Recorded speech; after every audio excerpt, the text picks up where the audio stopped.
大家好，欢迎收听掌灯静读。我婚礼的前一天，我妈妈永远的走了。当时给男友林浩打电话，他正和白月光在一起。林浩误以为我要找白月光的麻烦，匆匆挂了电话。我和林浩是高中时期认识的，他常去赛车场飙车，每次飙车完，林浩都会来我打工的烧烤店吃烧烤喝啤酒。林浩的一辆摩托车价值数十万元，是个富二代，所以周围总是有各种类型的女生相伴。本来我是接触不到这样的人的。那一年我刚上高三，被债主逼得喘不过气来。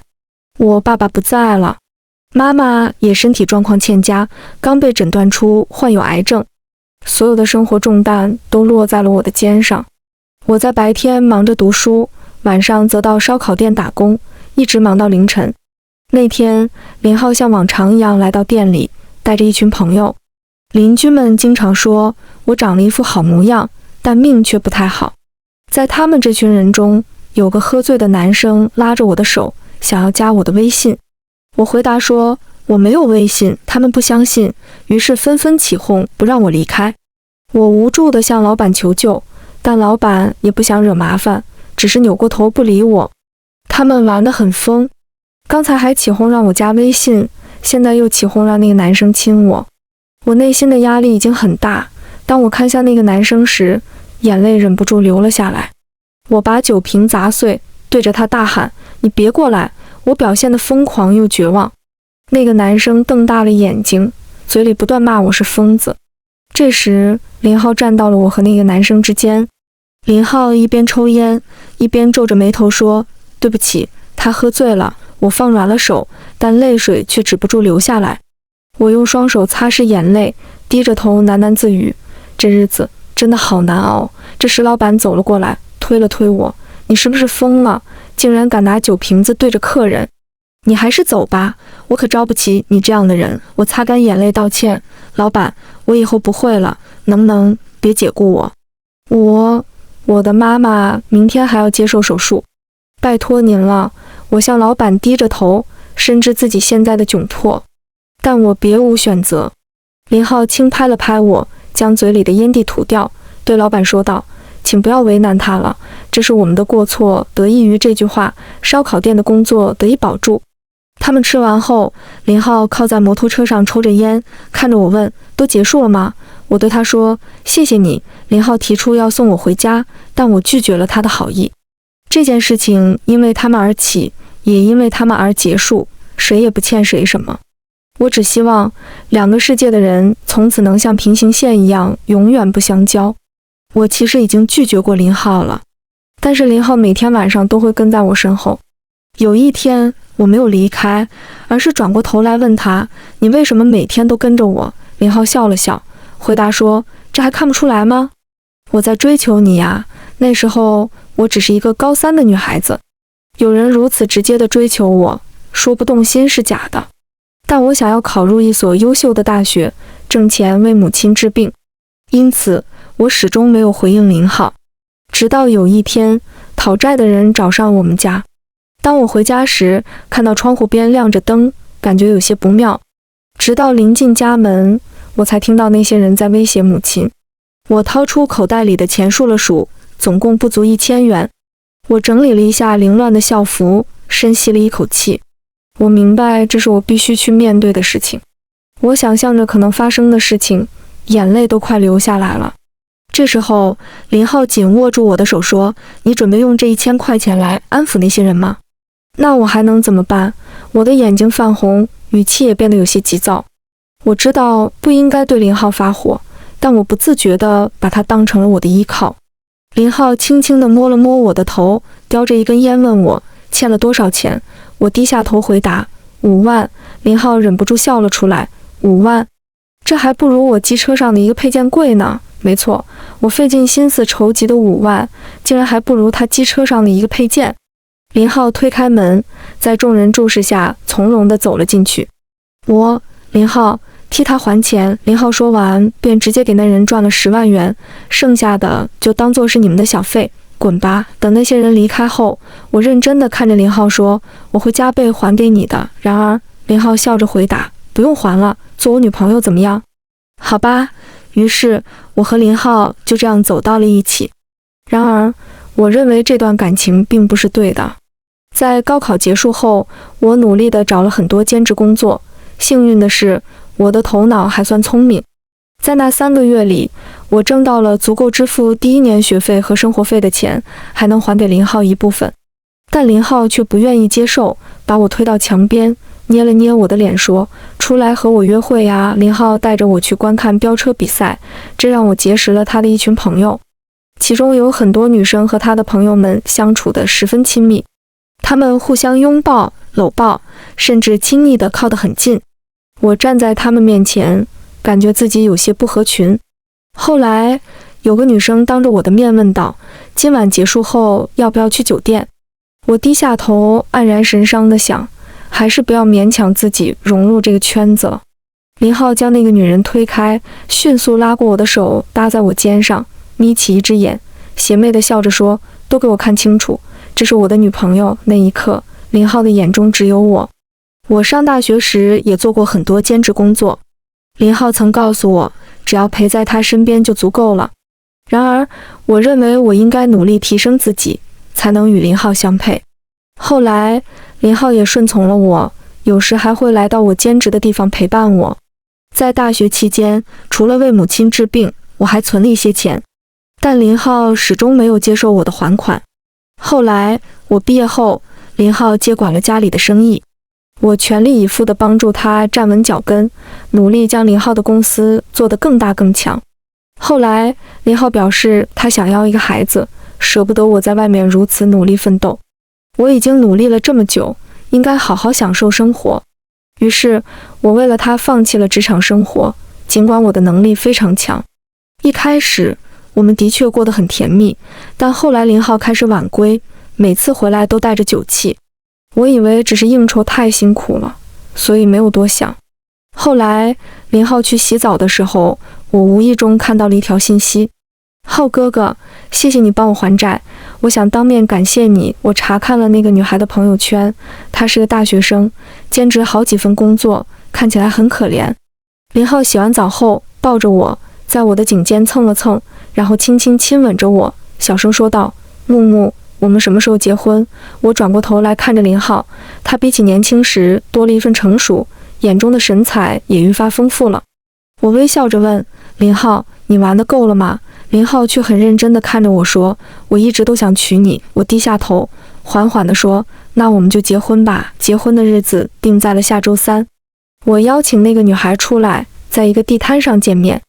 我看着她问道：“你遇到困难了吗？”女孩脸色涨红，站起来怒视我：“你以为有钱就可以羞辱我吗？”我和林浩都想帮助她，不明白她为何生气。后来林浩严肃地问我是不是去找过她，我点了点头，没有撒谎。林浩面带阴沉地看着我，语气里充满了不耐烦：“你是不是不信任我？那个女孩只是个可怜的人，你为什么要欺负她？她所承受的苦难并不比你少，你怎么会变成现在这个样子？”我也想知道我到底变成了什么样子。这几天林浩一直没回来，我偶尔打过去的电话还是那个女孩接的。后来医生告诉我妈妈的病情已经很严重，让我做好准备。我又给林浩打了个电话，听到了对方酒杯相碰的声音，还有那个女孩娇笑的声音。凭借我的好记性，我一下就认出了那个女孩的声音。我笑着对医生说：“你知道吗？人在嘴角上扬的时候是无法呼吸的，我就是这样。也许我真的不值得拥有幸福。”医生看到我这个样子，问我：“韩女士，我建议做个抑郁症测试，现在什么都已经不重要了。母亲离世意味着这个世界上再也没有我牵挂的人了。”我点点头回答：“好的。”测试结果显示我患有重度抑郁症。医生建议我吃药时，让我想想生活中的快乐时光。我回想了一下，由于记忆力太好，我和林浩在一起的点点滴滴历历在目。现在的我感到非常痛苦，我已经把自己的后事都安排得明明白白。这些年我攒下的钱足以还给林浩好几倍，我已经把这些钱都放在了一张银行卡里。我原本计划像别人那样写几十封信，每年给林浩寄一封，后来想了想，还是算了吧，这样只会让林浩更加不耐烦。干干净净的离开才是我的愿望。我只给他写了一句话：当年欠你的钱，现在终于还清了，从此你可以自由了。在生命即将消逝的时刻，我想了很多。林浩给我带来了欢乐，确实对我帮助很大。然而我的一生确实过得非常艰辛，不是林浩害死了我，而是生活压垮了我。我成为了植物人，我听到了灵车的声音，是我预约的人来办理我的后事了。我走过大门，看到了灵车和林浩。你们是哪位？林浩一身西装革履，锐利的目光盯着灵车上的人。灵车里的人探出头来问道：请问这里有一位名叫韩木的女士吗？林浩愣了一下，微微皱眉问道：你们找她有什么事？她和你们之间达成了什么交易？是要害人，还是又要去羞辱人？啊！灵车上的人互相看了看，说道：先生，抱歉，我们是来为韩木女士处理遗体的。如果我现在能说话，我一定会对林浩说：对不起，让你失望了。林浩在江湖混了好几年，本就不是个讲道理的人。他一把抓住那个说话的人，狠狠地给了他一拳。韩木是我妻子，你竟敢咒她！林浩毫不留情地将那人压在地上痛打。其他人也不是好惹的，林浩身上和脸上都留下了不少伤痕。林浩靠在车上，摸了摸口袋，想抽根烟，却没摸到。他看着那些人说道：给我滚，以后别再来我家。接着有人拿出一份合同，猛地扔在林浩身上。这是韩女士签的协议，上面清楚地写着要来这里替她处理遗体。林浩低头看了看合同，手颤抖地翻完整篇，最后签名处写着韩木2个字，比例坚定有力。林浩慌乱地从地上爬起来，头也不回地跑回了家。在路上，林浩跌跌撞撞，手颤抖着打开了门。接着我看到了自己。在离开之前，我把自己收拾得整整齐齐，扎着高马尾，穿着高中时的校服，就像林浩第一次见到我的样子。我心里也有私心，希望林浩永远活在我的阴影里。沙发被鲜血染红，林浩慌忙拿出药箱为我止血。韩木，你是不是不要我了？那你妈妈呢？你都熬过了那么艰苦的日子，为什么现在却坚持不住了呢？这是我第一次看到林浩流下泪来。然而对我来说，这一切已经不再重要，因为对我最好的妈妈已经离我而去。灵车的工作人员看了看时间，硬着头皮走上前来。时间到了，请把韩木女士交给我们吧。林浩如同受伤的小兽一般，朝他们大喊：滚！由于动作过大，手里的卡片和纸条掉在了地上。林浩捡起纸条，看到了我写的那句话。林浩痛哭流涕地将纸条撕成碎片：我不允许你死，韩木，你怎么这么狠心？林浩带我去了医院。医生对林浩摇了摇头说：目前的情况非常奇怪，病人已经变成了植物人，他的潜意识里就是不想醒过来。我在这方面也无能为力，我居然没有死去，反而成了植物人。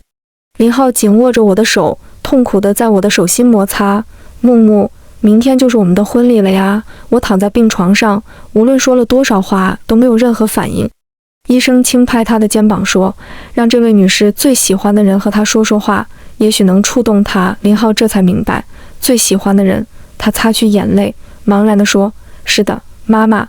韩木最喜欢妈妈。我看着林浩连续撞到好几个人，然后跑向我妈妈的病房。我自己都觉得林浩对我爱得深沉。医生在后面摇了摇头说：现在这样痴情的人可真不多了。林浩慌张地撞到了给我妈妈治病的那位医生。林浩紧紧抓住医生的手，眼中充血，显得有些泛红。你是韩木妈妈的主治医生吧？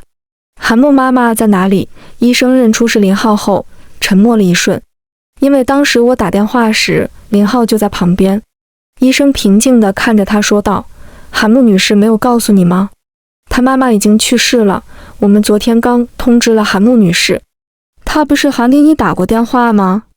我昨天压根就没接到电话，虽然嘴上不信，但林浩还是紧紧抓住医生的手，慢慢松开，颤抖地拿出手机。最近通话记录里就有我的号码，就在昨天晚上。林浩脸色苍白，这短短的15秒却成了压垮骆驼的最后一根稻草。对了，医生接着说，昨天韩木女士的状况似乎不太好。在给你打完电话后，我建议她去做一个抑郁症测试，结果是她是重度抑郁症患者。韩女士现在还好吗？你们明天就要结婚了，以后一定要劝她按时吃药，多关注她的情绪。林浩捂住胸口，脚一软无力地倒在医院地上，紧靠着墙壁。医生赶紧扶住他，关切地问：你没事吧？林浩双眼泛红，我知道他痛苦时总想来根烟。然而多年前我不遗余力地为林浩做各种美食，才帮他戒掉了烟瘾。林浩摸了摸口袋，却什么也没有找到，痛苦地捂着脸说：韩木割腕了。林浩不知从何得知了给我妈妈办理丧事的地方。等他赶到时，工作人员告诉他已经办妥了。韩木女士吩咐得很详细，要求一切从简。林浩如同失魂般地离开了那里。他颓废地坐在车里，拿出车里的烟，点燃了一根。韩木，你真是狠心。抽烟抽到一半，林浩捂着脸，泪水从手指缝隙中滑落，沙哑地说道：你不是最讨厌我抽烟了吗？是的，我最讨厌林浩抽烟。一开始，林浩总是忍不住偷偷在车里抽上几口，但每次都被我发现。我会从他手里夺过烟，轻轻亲吻他，抚摸着他的脸说道：烟比我好吃吗？多年的纠缠让我们习惯了彼此的存在。当林浩回到家时，发现宽敞的房子里只剩下他的物品。我已经处理了所有能处理的东西，无法处理的都丢弃了。这个房间似乎从未留下过我的生活痕迹。就在这时，林浩的电话响了起来。林浩接通了电话，对方的声音在整个房间里回荡：林先生，明天化妆师1点钟过来可以吗？没错，我和林浩明天就要结婚了。林浩说了取消了3个字，便挂断了电话。林浩珍藏了很多白酒，平时都舍不得拿出来喝，而现在的林浩只想要借酒消愁。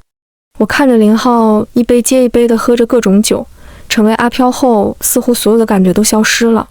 林浩喝得满脸通红，嘴里还喃喃地说：木木，一起喝呀。我叹了口气，心想再这样喝下去，林浩会吃不消的。我尝试着拍了拍林浩的脸，原本以为手会直接穿过去，然而我遇到了林浩。这时他似乎感觉到了什么，睁开了眼睛。他直视着我说：木木，你回来了。接着林浩的手轻轻抚摸着我的脸颊，林浩竟然也能触摸到我。林浩紧紧地把我拥入怀中。我错了，我真的错了。林浩不停地喃喃自语，承认自己的错误。但是来得太迟的深情，岂不是比草地上的清风还要微不足道吗？我无法入睡，一直等待着天亮。天刚刚露出曙光，我看到门外走来了2个人，一个是那个让林浩同情的不惜与我争吵的陈悠悠，另一个是负责我和林浩婚礼的筹办人。小绿茶轻轻敲了敲门，小声说道：浩哥哥，你在家吗？我是陈悠悠。林浩被嘈杂的声音惊醒，门一开，陈悠悠和经纪人走了进来。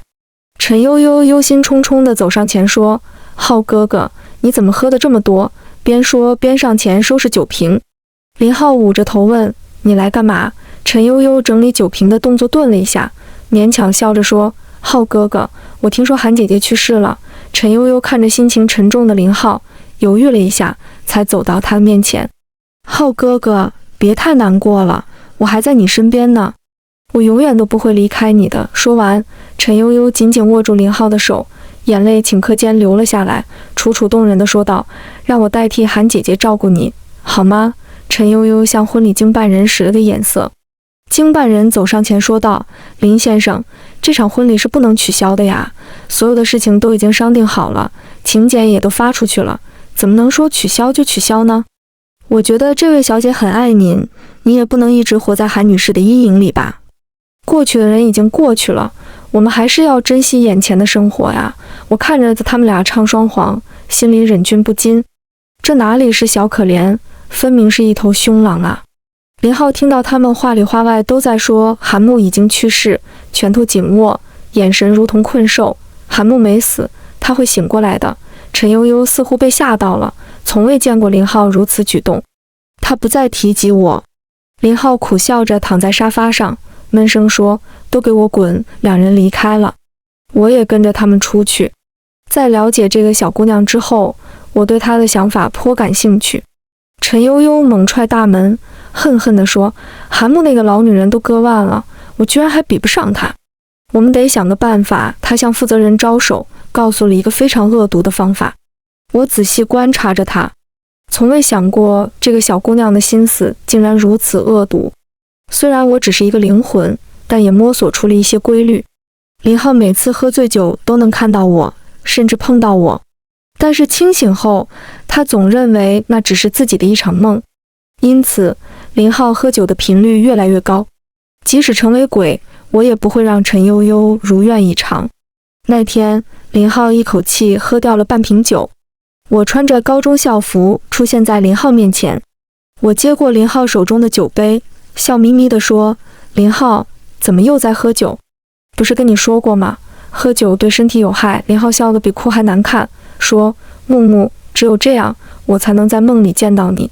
这次你能不要走吗？”我没有回应他，而是像高中时那样拉了拉林浩的手，说：“林浩，我马上就要高考了，等我考上大学，我就会比现在更有能力去救我的妈妈。林浩，你会等我，对吧？”林浩连连点头，说道：“木木，我会一直等你的。”我问他：“林浩，你是不是真的爱我？”林浩喝了酒的脸上露出笑容，向我靠近，声音有些沙哑地说：“我要是不爱你，还能爱谁？”紧接着，我的脸色突然变了，眼中含着泪水看着林浩，一步步后退到窗户边，然后坐了下来。这一刹那，林浩的表情变得非常慌张，想要靠近我，但醉酒让他的步伐变得不稳。木木，下来吧。我朝林浩笑了笑，风吹起了我的头发，轻声说道：“陈悠悠在哪里？当我妈妈去世时，你陪在她身边。”她笑得很开心。你能告诉我，开心到底是什么感觉吗？林浩，我妈妈离世了，我一个人处理了她的丧事，亲眼看着她化为灰烬，还亲手把她装进了木盒，贴上了她的照片。林浩，我要走了，没有我，妈妈会很孤单的。不，林浩挣扎着，爬着向我这边靠近。可惜太慢了，我的头发划过林浩的手心，没有留下一丝温度。这一次，我从窗边跳了下去，在林浩面前死去。第二天，林浩醒来时，过了很久才恢复过来。他看了看闹钟，已经有好几天没去公司了。林浩洗掉了干涸的泪痕，换上西装，在离开空荡荡的家时说道：“木木，我要去上班了。”我依然陪伴在林浩身边。成为阿飘后，做什么都变得非常自由。这次离开，我才发现，在我不知情的情况下，陈悠悠已经成为了公司的一名员工，而且还接替了我的职位。然而，陈悠悠似乎并不受同事们的欢迎。跟随林浩来到公司后，我先去了自己曾经的座位转了一圈。在这过程中，我无意中听到很多人在抱怨，陈悠悠什么都不会，怎么就能顶替木木姐的位置呢？不知道木木姐什么时候能回来呢？原本满怀期待的以为能见到木木姐，结果突然收到婚礼取消的通知。一个小姑娘平时特别喜欢跟着我，瞪了陈悠悠一眼说道：“其实就是陈悠悠想要勾引总裁。”陈悠悠拿着文件走进了通往最高层的直升电梯。小姑娘撇了撇嘴说：“又想去找林总，真是不知羞耻。”我此刻正站在陈悠悠的旁边，她看不到我，但我却能清晰地看到她。陈悠悠敲了敲林浩的门，说：“林总，这里有份文件需要您过目，请进。”林浩的声音响了起来。陈悠悠整理了一下头发，走了进去，正想再靠近一些，林浩却喝道：“不用再过来了。”陈悠悠站在原地，不知是进是退，真是有趣。看来昨天的事情还是有成效的。林浩拿过陈悠悠的文件，看了一会儿，双手捏着太阳穴，这点事都搞不好。话中的讽刺意味似乎刺痛了陈悠悠的心。他低下头，再次抬起头时，泪眼汪汪的样子。“对不起，林总。”“算了，你走吧，我会自己处理的。”林浩说完，便不再看他。陈悠悠却并没有离开，反而小声喊道：“浩哥哥，话还没说完就被林浩打断了。现在是上班时间，林浩似乎对他毫不留情。我环绕着林浩，听到他说：“木木，没有你我真的不行，这个公司也离不开你。”林浩靠在椅子上，表情显得黯然失落。那一天，林浩回到家后吃了些东西，然后拿出了酒，都是一些干粮。林浩边嚼边忍不住笑了出来。木木，看到我这么惨，你会不会消气呢？我现在抽烟喝酒，3餐有时吃，有时不吃。如果你看到了，肯定会揪着我的耳朵教训我吧。紧接着，林浩的声音变得有些小声。木木，我想喝你煲的汤。喝下一口酒后，林浩变得更加沉默。突然想到了什么，林浩把所有的门窗都紧紧关上。木木，我想见你，像以前一样。我把他手中的酒杯拿走。林浩看到我时傻笑着说，原来是大学时的木木。我穿着衬衫和西裤，这是我大4拿到 offer 时的打扮，这也是我和林浩第一次约会时的穿着。林浩表现得像个稚气未脱的小伙子，竟然还需要我来引导他。林浩肯定会记得这一幕。我对着林浩笑了笑，轻轻戳了戳他的鼻子，说道：“林浩，我拿到那家大公司的 offer 了，以后我养你好不好？”林浩呆呆地笑着，或许是好久没见到如此阳光、充满活力的我，他的眼中充满了怀念之情。我在他面前摇了摇手，说：“林浩，你怎么变傻了？”林浩的泪水瞬间流了下来，他摇了摇头说：“我太高兴了。”我紧紧拥抱着林浩，在他耳边轻声说：“林浩，我们去开房吧。”林浩愣住了，然后紧紧回抱我说：“只想好好抱抱你。”哎呀，怎么突然变得这么矫情了？我推开林浩，笑着说：“我接个电话。”过了一会儿，电话从我手中滑落，我强忍着笑意问道：“林浩，这家公司是你家的，你怎么不告诉我呢？”“怎么了？”林浩心里涌上一股不祥的预感。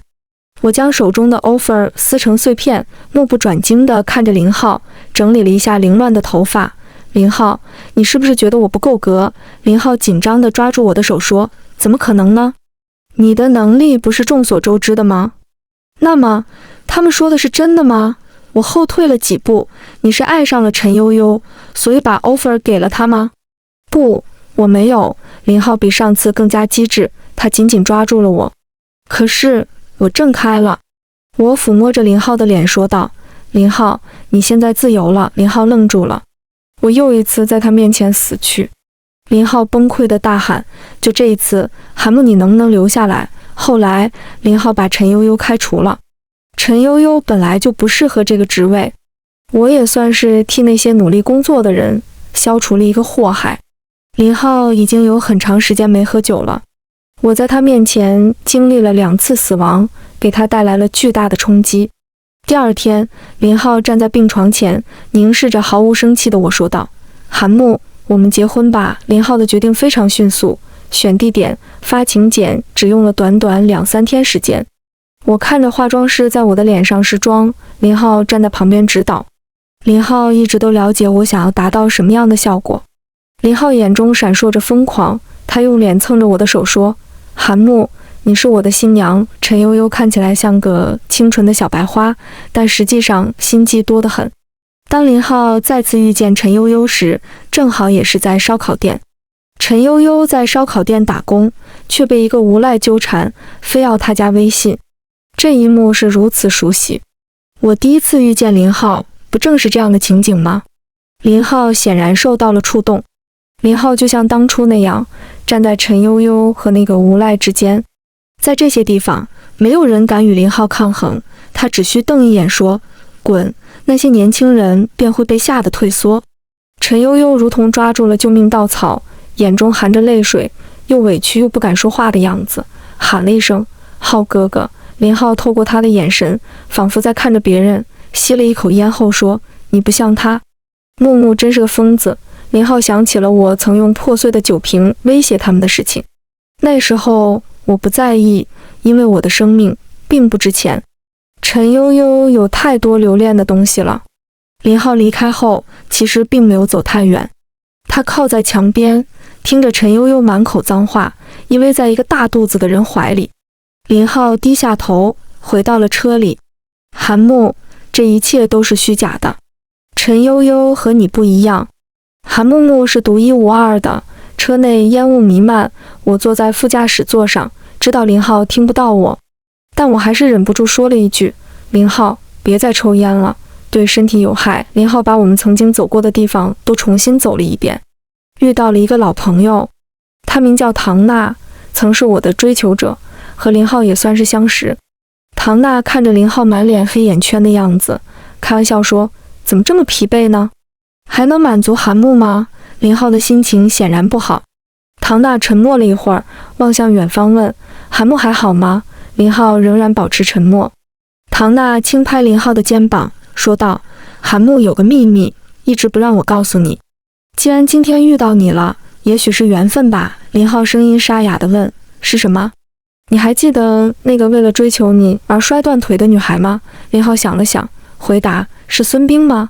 唐娜点头说：是的。在孙冰摔断腿之前，他实际上曾去找过韩木。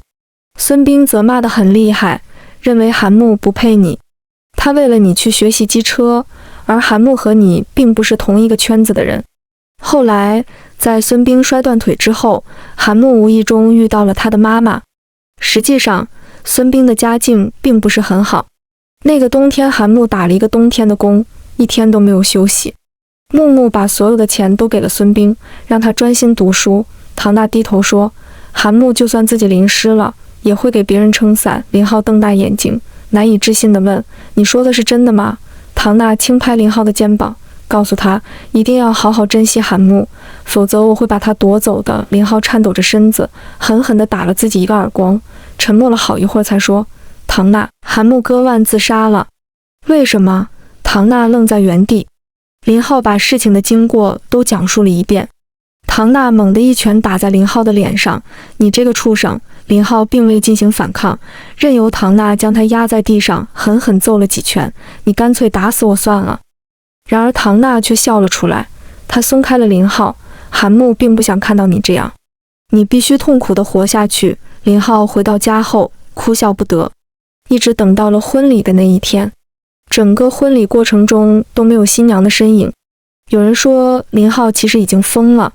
礼成之后，林浩独自一人坐在黑暗的家里，他端起酒杯，一杯接一杯，只想尽快喝醉自己。这时一只手抓住了他的酒杯：木木，这次来得挺早的，是不是想念老子了？林浩双眼泛红，然而却没有人回应他。林浩低垂着眼睛，声音带着颤抖和沙哑说：木木，你怎么不说话了？林浩转过身，看到了一个身着新娘装束的女子，戴着白纱，身材曼妙，双眼充满柔情。他脸红地说：浩哥哥，你怎么喝得这么醉？洞房花烛夜，来吧。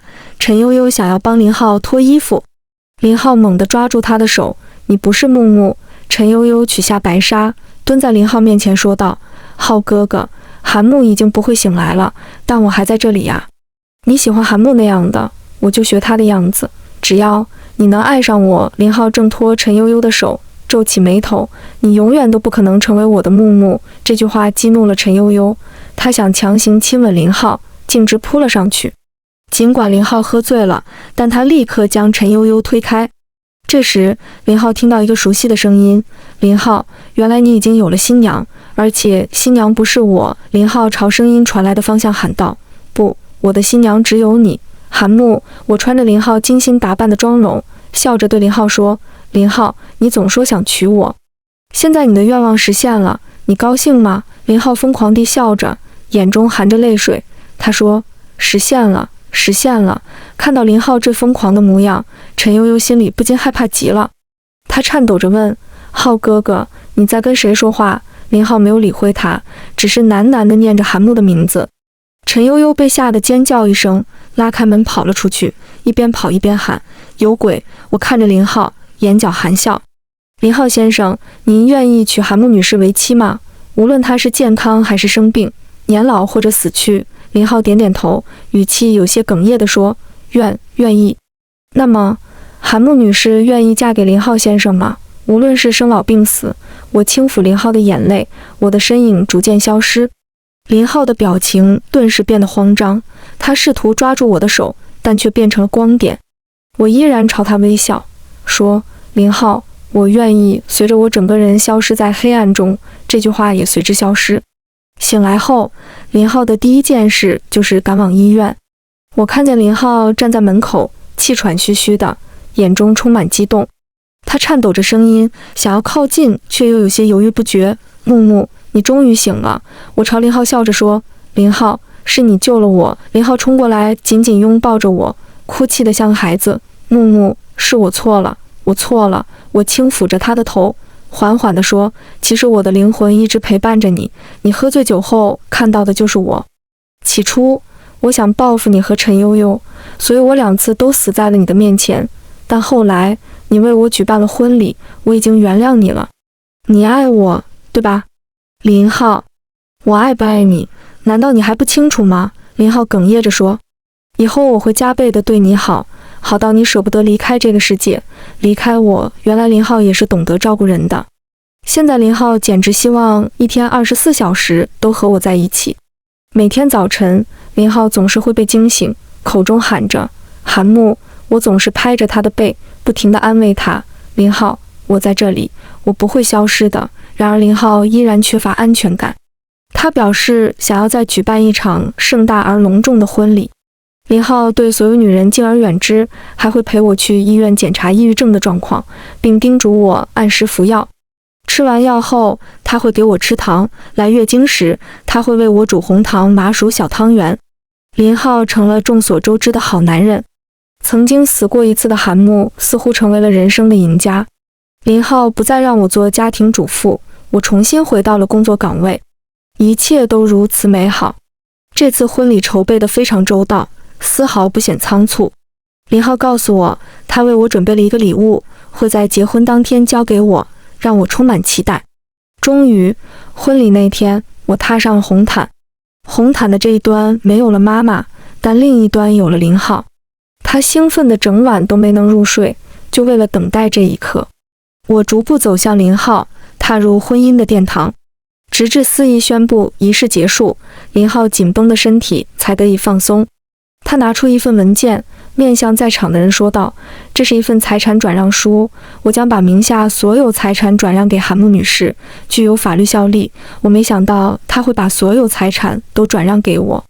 林浩紧紧地抱住我，哽咽着，颤抖着说，木木，我会尽我所能对你好，求你不要离开我好吗？